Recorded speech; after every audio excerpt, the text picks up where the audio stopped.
tunawashauri sana serikali tukae tayari kujiandaa na mishtuko ya kiuchumi iwapo itatokezea, na iwapo amani na machafuko yataendelea katika siasa za ulimwengu, manake tukae tayari kwa kutengeneza strategy mbalimbali zitakazotusaidia kuwa salama ili tusiathirike kuendana na maathiriko ambayo yatatokezea katika siasa za dunia.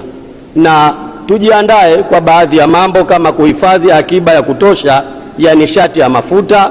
At least tuwe tunaweza kukaa miezi 3 mpaka 4 tukiwa tuna akiba yetu ndani, lakini tujiandae kupunguza utegemezi wa fedha za ufadhili kwenye miradi yetu, kwa sababu kama machafuko yataendelea, manake na wafadhili watastopu kutusaidia. Kwa hiyo tuwekeze sana kwenye kutengeneza miradi yetu kwa fedha za ndani, kuhamasisha uzalishaji wa chakula na hifadhi ya chakula, kuhakikisha sekta ya kilimo inapewa mkazo na mkakati maalum, huku tukijua kuwa kama tutawekeza vizuri kwenye sekta ya kilimo, basi itatusaidia 25% ya pato letu. Maana yake tutakuwa salama, tutaweza kujitosheleza. Lakini tuendelee kuboresha makusanyo ya ndani na kuweka mikakati mizuri na rafiki ya ukusanyaji. Kama tulivyokuwa tukichangia kwenye hotuba ya bajeti, hii mikakati ya kwamba mtu hajalipa unaenda kufunga kufuli, manake tukose sote, hebu tuende tukaiache. Tuje na mikakati ya kuwabembeleza hawa watu, kutengeza strategy, walipe hata kama kidogo kidogo, lakini walipe, tuendelee kucollect. Unapoenda kufunga, manake hiyo inaitwa tukose sote, huisaidii nchi. Unamuumiza yeye, lakini pia unaumiza na nchi yetu. Kwa hiyo tuendelee kuweka mipango mizuri na control ya mfumuko wa bei. Tuendelee kuzuia inflation kama tunavyoona kwamba 25 tulikuwa tuna 4.1 kutoka 5.1 ya 2024.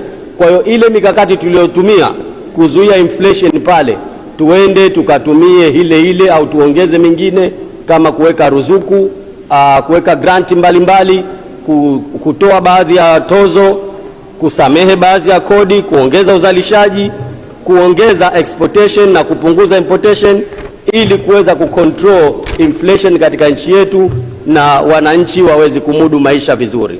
Lakini niende kwenye suala la hali ya ajira ambayo tumeeleza kwenye mpango. Mpango unaeleza kuwa kuimarika kwa uzalishaji, ubunifu, teknolojia, amani na utulivu kuliongeza ajira rasmi na zisizo rasmi zipatazo 85,182 mwaka 2025. Na ukifuatilia kwenye hotuba ya Mheshimiwa Rais wa Zanzibar na mwenyekiti wa Baraza la Mapinduzi wakati akizindua Baraza la 11 Novemba 2025, katika hotuba yake aliweka bayana utekelezaji wa ilani ya Chama cha Mapinduzi wa kutengeneza ajira 300,000 katika muhula huu wa miaka 5 tunayokwenda nayo. Maana yake ni nini? Maana yake ni kwamba serikali imejipanga kutengeneza ajira 60,000 kila mwaka wa bajeti tunapoenda nao. Na kwa kasi ya Dr. Mwinyi na kwa maendeleo miradi mbalimbali ambayo ipo inayofunguka, maana yake sio jambo kubwa, sio makisio makubwa, ni jambo ambalo linawezekana, ni jambo dogo sana. Na kwa support ya bajeti hii ya trilioni 8.5 ni jambo linalowezekana kabisa. Lakini jambo hilo tunaweza tukalitia ugumu, Mheshimiwa Spika,